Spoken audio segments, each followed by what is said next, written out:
Welcome to Gut Questions. I'm Parker, friend and right-hand man to Dr. William DePaolo at the University of Washington in Seattle. Will is an immunologist and he studies the microbiome, and specifically he studies the gut microbiome, the bacteria that reside in the gut as opposed to the other microbes that reside in the gut. In this episode, Will walks me through the colorectal cancer story. He's very, very patient with me. And I finally get it. And I get how cool this project really is. So yes, of course, other groups are studying colorectal cancer. But this project has a little twist to it in that Will and his team are looking not at the cancer, but at the environment where the cancer exists. So another cool piece of this project is that the results that they got actually go totally against current science dogma. So that's pretty cool. It's a beautiful project. It's so well designed. It's simple and it's elegant. And I hope that you see that too as you listen to this episode. And I'm hopeful that we get funding to continue this work. Colorectal cancer is the third most common cancer diagnosed in men and women here in the United States. And this year alone, in 2021, 52,980 people will die from colorectal cancer. So that's a pretty big number. And this is my very shameless plea for support for money. If you are interested, please reach out to me directly at aparker@medicine.washington.edu. And if you do have a real interested, but you'd like to talk to Will further, I can definitely make that happen and set up time for you to speak with him. So with that, I give you my friend and boss, Dr. Will DePaolo. So that's one question that we had and we're hoping to try to answer is is there an environment in the gut that promotes that progression from adenoma now, which is a polyp, to carcinoma, which is a full-blown cancer? And so everybody, or a lot of the groups out there have been studying the cancer side of things because those patients, they've progressed and they're sick and they somehow the polyps have been missed. And so that's progressed. But really the important place to look is at that polyp time point, because this is the deciding factor of you're here at two pathways. You're going to go to cancer if you're this 5%, or you're not going to go to cancer. And so where in this environment is there something that's kind of influencing that? So we wanted to study the microbiome of these polyps and associated with the polyps to see if there was some signature that we could find that would maybe give us a hint as to sort of if these polyps would become cancerous or not. Now, a huge caveat to that is we take the polyps out. So we're studying the polyps. So we won't know. It's hard to tell if this polyp would have gone to cancer or not. So really we wanted to just get in there and start culturing the bacteria out of these polyps and sort of see who's there and if we could differentiate, a healthy person's colon from a person with a polyp based upon just the microbiome that we have obtained. So that's how the project started, and then it kind of evolved out of that. So I can talk about that in a little bit. But so the polyp and polyp associated when you take a polyp associated tissue, do you mean tissue to the side of near the polyp, or right. What is that? Okay. So when you go in for a colonoscopy, they'll remove the polyp, and that has to go to pathology. So we don't touch the actual polyp because that could affect the diagnosis. But we take a sample adjacent to the biopsy or the polyp. We take a biopsy adjacent to the polyp, and that is going to have the same sort of microbiome that's associated with it. These microbiomes are not just stuck right on the polyp. They're kind of it's like a landscape of the microbes. And so we took one that's very close to the polyp, and then we took one that was further away in healthy looking tissue, but in the same area. So that we had an internal control, and then we had our polyp-free patients, which was our external control. So we had those two controls. I'm gonna pause for 1 second. I have to plug my computer in because it's gonna die. So just give me I'll just hang out. Yeah, hold on. Yeah, here. I will be right back. Hold on. Okay.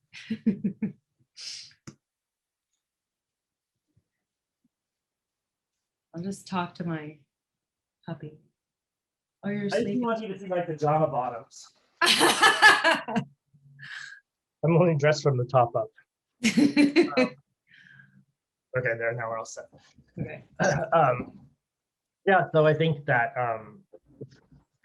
we were able to have both internal and external controls, like an interpatient control and an intrapatient control with this study. And so I mean, the study itself was pretty simplistic, and we had no idea what we were looking for. It was kind of a fishing expedition at first. So we would send off the biopsy for sequencing, which kind of tells you everybody that's there, alive or dead or whatever. Because some of these bacteria, when you send it off for sequencing, it's looking at DNA. So Right. you can get DNA from dead bacteria. So this not necessarily means that they're alive or viable. Then we took the biopsy and we also cultured it in an anaerobic chamber that's devoid of oxygen so that these bacteria in your intestines will grow. And then you get the viable bacteria. Granted, there's a caveat here too, which is you're only going to get the ones that can grow on that nutrient plate. And we didn't want to do 10 million plates and really do a selection process. So we just chose a couple of different media types and we just plated it to see what we would grow. And it became very apparent from our growth that we found that so one bacteria that's present in a lot of the patients was Bacteroides fragilis, or B. frag is kind of the name. Yeah. And so, but it was at a higher level in those patients with polyps than in polyp-free patients.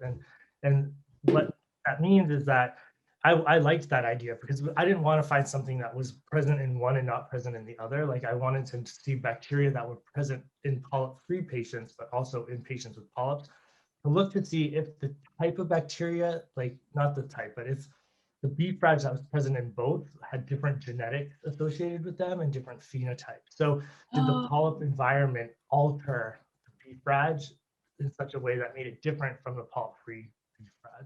So it's a little distinction there that ended up being true. We've ended up finding some genetic and phenotypic differences in the patients that had polyps. Their B. frag definitely was immune activating and definitely had some phenotypes there that were very different than the ones that we isolated from the polyp-free individuals. So this is sort of the 10,000 feet view overview of the project. Yeah.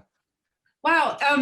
So I've seen that talk now a number of times. I've heard you describe it a number of times, and this is actually the first time that it really makes sense to me, or that I understand all of the graphs that I'm always looking at with the differences in the B. frag and the whatever, and I'm kind of like not really sure exactly what I'm looking at. I now Good. get this project a little bit more. Okay, So, and actually, I know that this project is under review with a great journal, so hopefully that gets published. And I'm curious to know, like, if I read this paper, what would you, as the researcher, hope that I walk away understanding? Well, there's a couple, I think Which I might walk away and not understand it at all. Like I just said, I've seen this talk a million times. So there's a couple things in the cancer field, and I hate dogma. I'm like one of those people, like if I hear the word dogma, I like immediately want to prove it wrong, and it doesn't get you funded. I'll tell you that. But it doesn't get you published, but it is fulfilling if you can figure out that the dogma is wrong.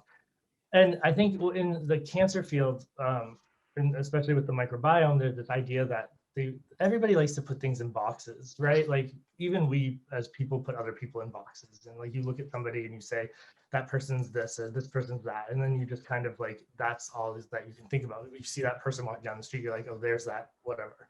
So and I'm not saying what boxes are out there because it can be but it could be that's a great person box. And so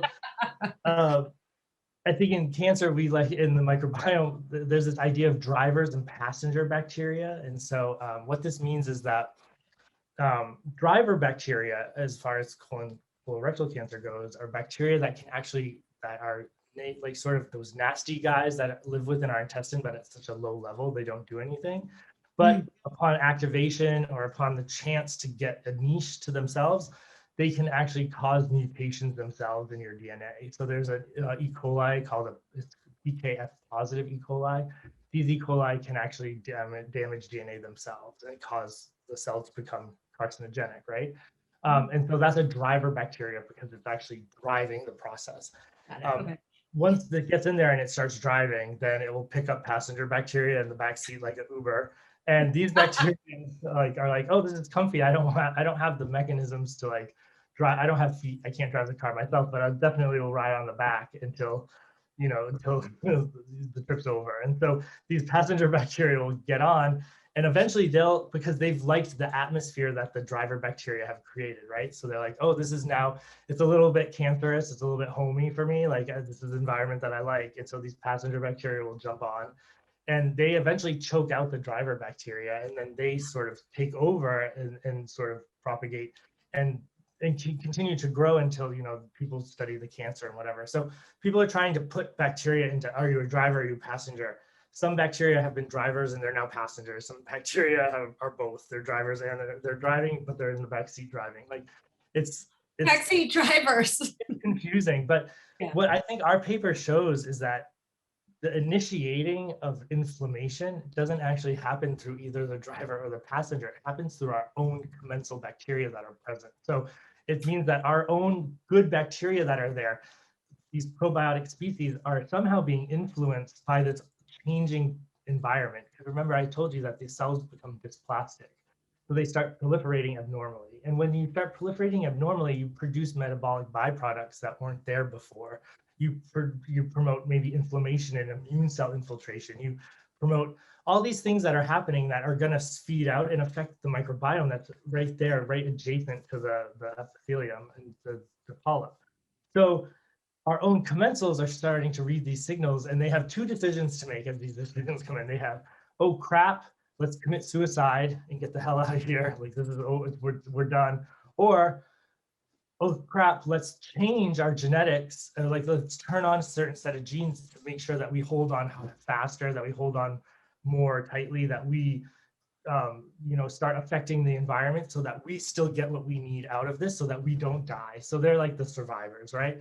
And that's what this B. frag, it's a non-toxigenic B. fragilis. It's actually, people want to use it as a probiotic, which we can talk about that another time. Oh, yeah. But it's a probiotic species. It's considered a probiotic species, the non-toxigenic B. frag. Non-toxigenic B. frag produces immune suppressive cytokines. It has been shown in models of inflammation to suppress inflammation. So it's a good guy. But you put a good guy into a zombie apocalypse and that guy starts breaking heads and like and that's like what right. That's what the non-toxigenic B. frag decides to do. It's like, hey, we are not ready. This is not our final swan song. So like we're gonna hold on as best we can. And so they turn on a different genetic program that starts to create changes in their membrane that then induces more inflammation. And so they now have shouldered out, all the other commensals have picked the bucket and died off, and they now are taking over and they've become a majority of what we see around the polyp, but now they're changed and they're immune stimulatory. So they help promote the inflammation. And now what I think it's like when the good bacteria go, like they've been influenced. Yeah, right. Now they're bad. It's like a bad, it's like when you're a teenager and you with a bad crowd or something. Yeah, exactly. Yeah. Mean girls.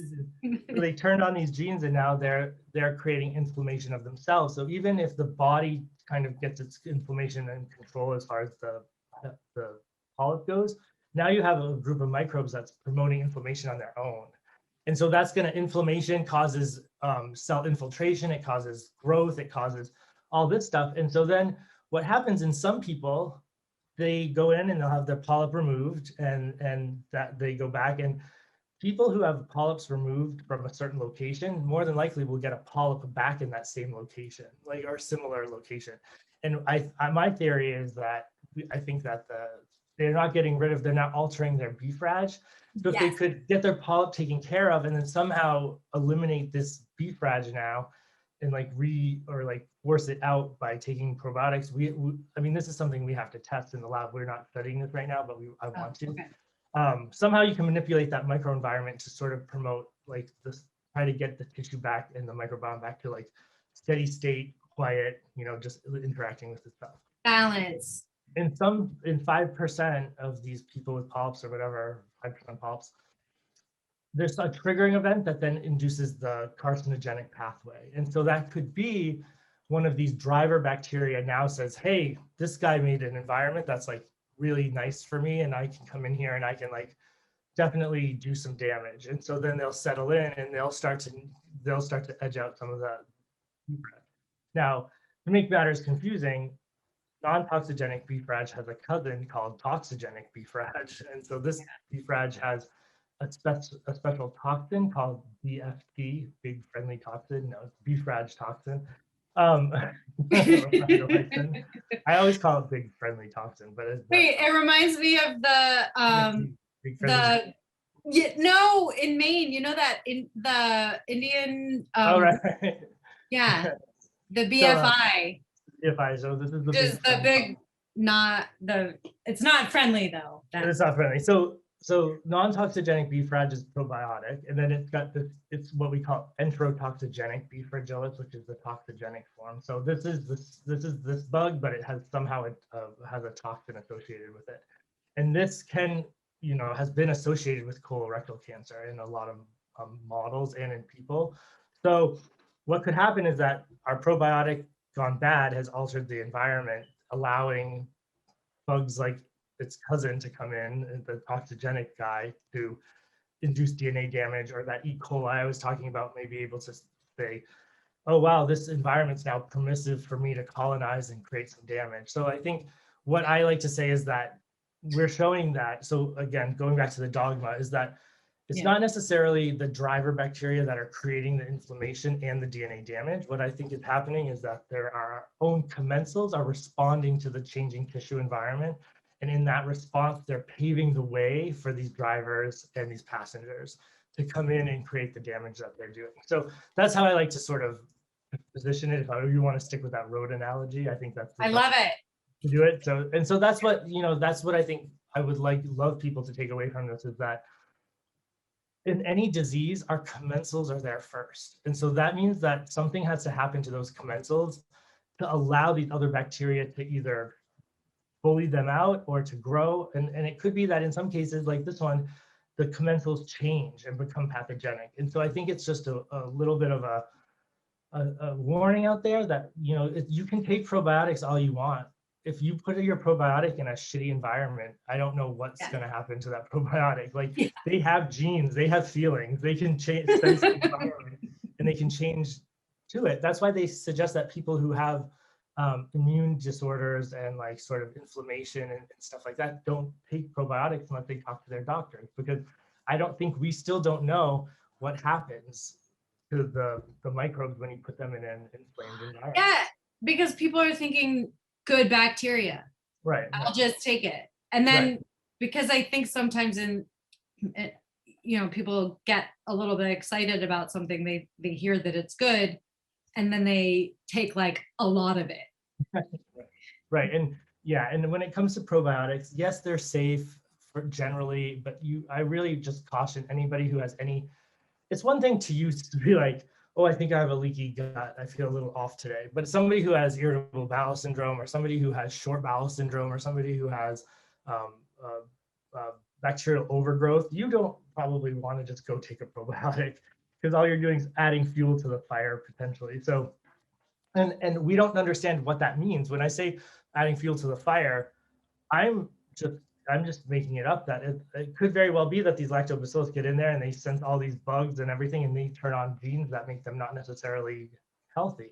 Or it could mean that they just can't elbow their way in, like, hey guys, let me in. And like, nobody, they're like, yeah, whatever. And then they just get crapped out. I mean, that's like, so it could be one or the other. I like to think that it's much more nuanced, and it's sort of this like reprogramming of the probiotics in an inflamed environment. But I mean, there's no evidence for that at this point. Right now. So like, well, that's really complex to look at all of that, and I think that is one of those things that I think our study gives a sort of it gives Well, us it's a new way of thinking, because right.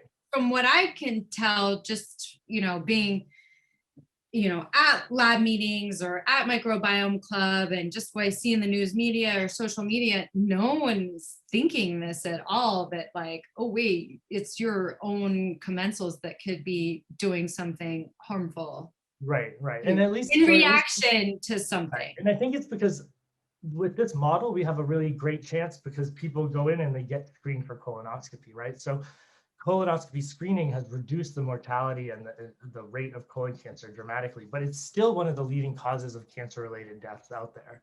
And so if we have screening colonoscopies and we have the ability to remove these polyps, then why is it still the second leading or the one of the major leading causes of death, cancer-related deaths in the US?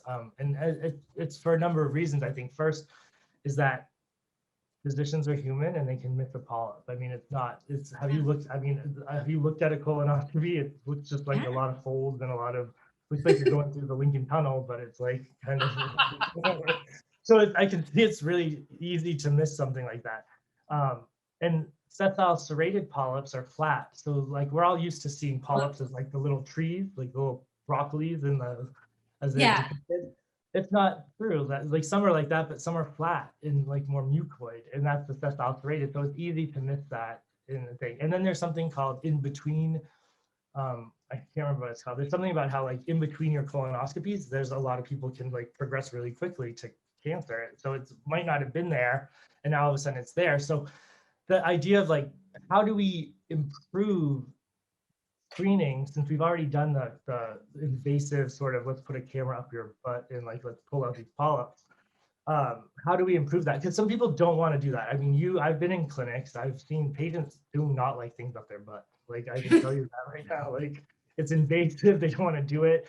And so that's why these things like Cologuard, which is that at home screening, so like you put like a poop smear on a thing and it will tell you your chances, like likelihood of having a cancer, a polyp or something like that. I have not really looked at it, are coming out. Like people are trying to figure out a easy diagnostic or pre-diagnostic tools to help to go in concert with the colonoscopy. So what we're hoping to do is take this project where we focus on BFRAG at first, but we actually have found that there's actually taxonomic, which is like basically microbial composition differences between different types of polyps. So like if you're an individual with a sessile serrated polyp, we found that your microbiome is different from the tubular adenoma patient or a polyp-free patient. So we're trying to take that data now and expand. Oh wait, hold on.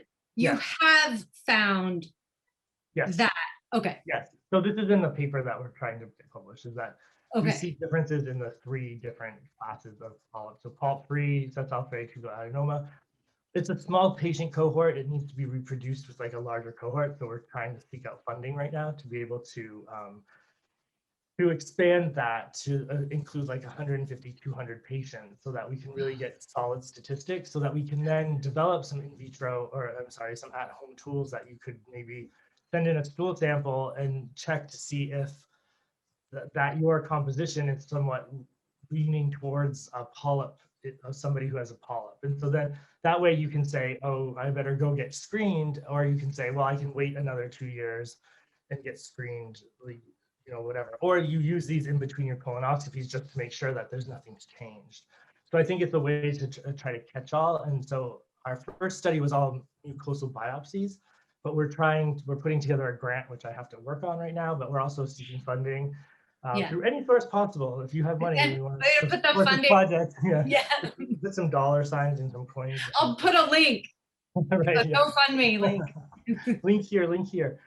Yeah, so we are currently seeking funding to support expanding this to look at stool and also blood, and to look at the metabolites as well as the microbiome associated with it. So it's a very comprehensive grant, and I think I think it's a beautifully written grant, but what I think is doesn't mean anything. And we'll talk about funding and granting on a different day when We actually should, because I think that that's something that the greater public has no idea how all that works. Yeah, we should. I think it's really fascinating what doesn't get funded or what doesn't And you I know, should have a even couple get, drinks. I should have a couple drinks before I start yeah, talking. probably. So yeah, but like I said, we are currently seeking funding for this project, expanding to stool so that we can try to be even less invasive. Because right now we're looking at biopsies, but we'd like to be able to take a stool sample and show that it's similar to the mucosal biopsy, and so that we could then maybe push to use stool for this sort of, or species, whatever you want to call it, for this study. So I think I really like, this is one of my favorite projects right now because it's Yeah, like, I actually, to be honest, and hearing all of this now, no joke, this project is now more interesting to me than it was before. yeah, And I and I hope that the paper, um, I mean, this is one of those things where I hope we can get it picked up in the news media, where someone who writes scientifically for, or can take, you know, a paper yeah. like this and have it be understood by, you know, someone like me, because I'll read your paper and I'll be like, yeah, that's great. It seems cool and interesting, and like it should No, I be. think it opens up the door to a lot, and I didn't realize how much it opens up. And actually, this is something that's interesting too. Is like I've always, you know, again, I hate dogma, and I hate sort of like, I'm a much bigger fan of like when I think of biology and biological sciences, I think of like behind the lab bench sort of testing. I'm a cellular immunologist by training, and like I've just always been in the lab. I've never done dry work. Like I'm not a computational biologist. I'm not a bioinformatics or biostatistician. Like I'm not one of these people. So I take that for granted a lot of the time, and I realize like this is an instance in my life where I've had to redact myself or something. I've had to retract myself because I've been such a stickler about like, well, if you're going to take your data and you're going to put it through a pipeline and it's going to spit out these protein pathways, well, go test the protein pathways and like tell me that that's for real. Don't just Yeah. put it a hypothetical, like, and then don't title the paper functional, because you don't know if it's functional because all you did was put it through a pipeline that says this protein's involved or this bacteria. And so that always pisses me off in a sense. So like I tend to be like, well, just take it one step further and really give me that data. This case, so I had to, like I said, eat my words, and I'm as opinionated as I am, I'm at least will acknowledge when my opinions were wrong. So this is a case of when my opinion was wrong. And it really, once we brought in a bioinformatics person to start really looking at the data, that's when everything started clicking through for me, and finding, like, looking at these data in different manners. Who I mean, who was it that oh, is? it's Ian Stanaway. Oh, it is. Okay, okay. Yeah, so like we brought him in to help look at the data, and he like did some different analyses and everything, and it just opened my eyes to like what we could actually do. And he's the one that kind of found these signatures associated with the polyps, and it's all through bioinformatics. So the nice thing about the next step is like I'm doing what I urge other people to do, which is we have this sort of finding and it looks nice and it's signatures, and now we want to make it, we want to we want to increase the number of patients that we screen to get a higher statistical difference. So we're basically applying this model, but we're going to test it now in a better cohort of people. And I think that that's why I'm excited about this grant. And I think that, you know, Where are following you putting this one in? This grant is where are you it's putting? it's due next week. Like I have to as soon as I log off of this, I'm opening up my grants and I'm going to finish it up. Like we have to work, do like on Monday or Tuesday. So like we're almost there. So And with who? it's through the National Institutes of Health, but is that who you mean? It's Yeah, me, just is which branch of it'll go through the digestive disease and kidney. Yeah. Oh, okay, okay. NIDDK. Yeah. Yeah, DDK. Yeah. So that's where we'll submit it this round, and then knock on wood, hopefully it goes through and we get funding, or maybe the storks bring babies, not money, right? So does it? Is there some sort of bird that brings money? I'm pretty sure that's true. Yeah. I don't want a baby. I just want money. So like, send the storks with the cash. Don't send the storks with the infants, because I'm not ready for that. But anyway, so yeah, so I think that project is really it's something that I really enjoyed, and it's very highly clinical.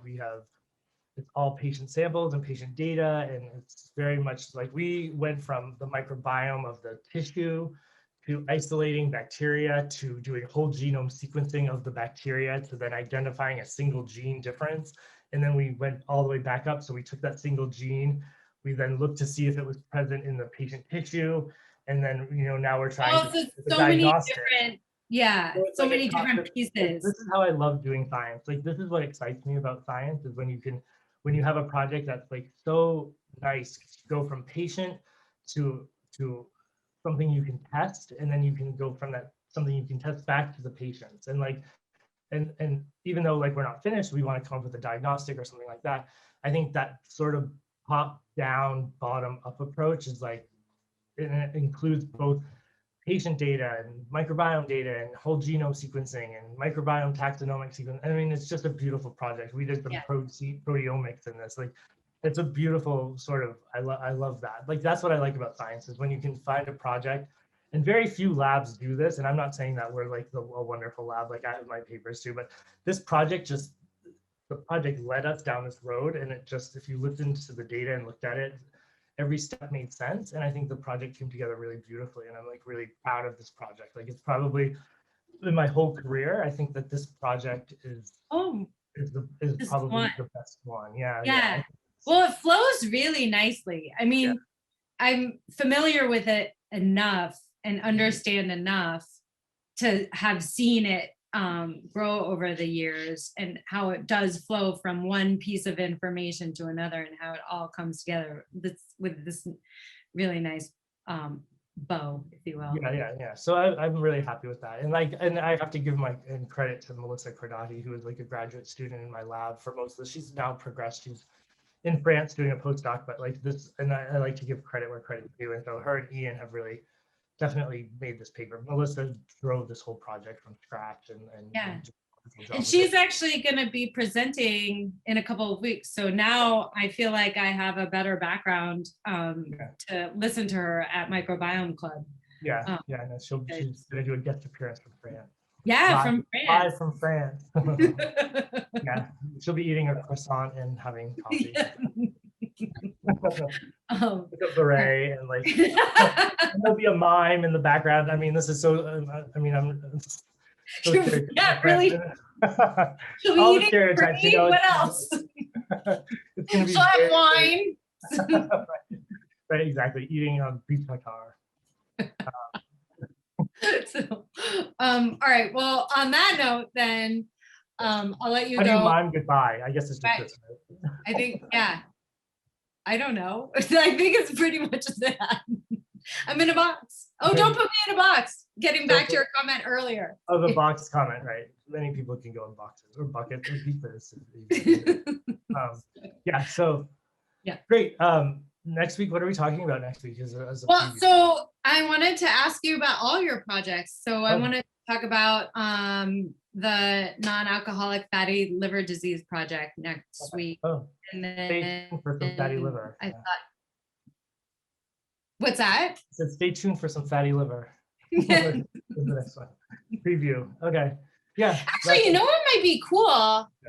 Since we, well, this isn't cool for anyone who is going to listen to this, but anyone who is going to watch it, and I could always put, you know, a link in the show notes or something like that, but it might be cool to show an image of non-fatty liver and then the fatty liver, which, you know, looks like mortadella in its, I mean, it's a really good image. I mean, it's gross. And like, I think we have, and I think you can do it. I mean, for here, we could slide share it, right? So I could just put the slides in. Right. So then, yeah, we can just do that because then I could show like the diet effects on the liver too. So like we could have the mortadella and then like what happens if you eat, you know, because as a preview, stay tuned next week for this podcast. It's going to be what does paleo diet do to your fatty liver disease? Can a paleo diet cure your fatty liver? Stay tuned. Yeah, no, and this one I actually have an affection for since I pretty much forced Tanya when we were at the CrossFit gym. I was like, no, you don't want to work with so-and-so. Just talk to Will. I'm telling you, you guys will get along. I was like, maybe you could do something with like a paleo diet. And so that. I know, it's great. Yeah, so yeah, that'll be a fun topic next week. I think that will be a good one. Yeah, all right. I'll let you go. Thank you. To go work on my grants. Bye. Yes. Okay. Bye. Unless I receive funding between now and then, but it's just, I mean, you never know. The stork could be on its way. I think there's one at the window right now. I'm gonna go check. See you later. All right, bye. So that's the Cancer Polyp Project. That project started in DePaolo Lab in 2017. So you can see how long it takes research to get just a few little clues. To be able to get to the point where Will can actually then develop some testing tools using this information would be amazing. And he's never not actively seeking funding from the NIH or another similar source. In fact, he's always writing a grant. If he's not writing a grant, he's writing a paper. But private funding is always appreciated. So again, if you're interested, please get in touch with me directly. All the contact information will be in the podcast description. And the paper will be out in a few weeks, and we'll definitely record an episode about the paper, and will again very patiently walk me through that. So the next episode is about the non-alcoholic fatty liver disease, NAFLD, and it's another great project. And I think there are some other great analogies to explain that. I'm pretty sure this is the jacket analogy, the red and blue jacket analogy, which I love. So definitely join me for that one. If you've got questions for Will, please let me know in the comments or email me directly at aparker@medicine.washington.edu or visit the podcast website, yourgutquestions.com, and go to the contact page there. See ya.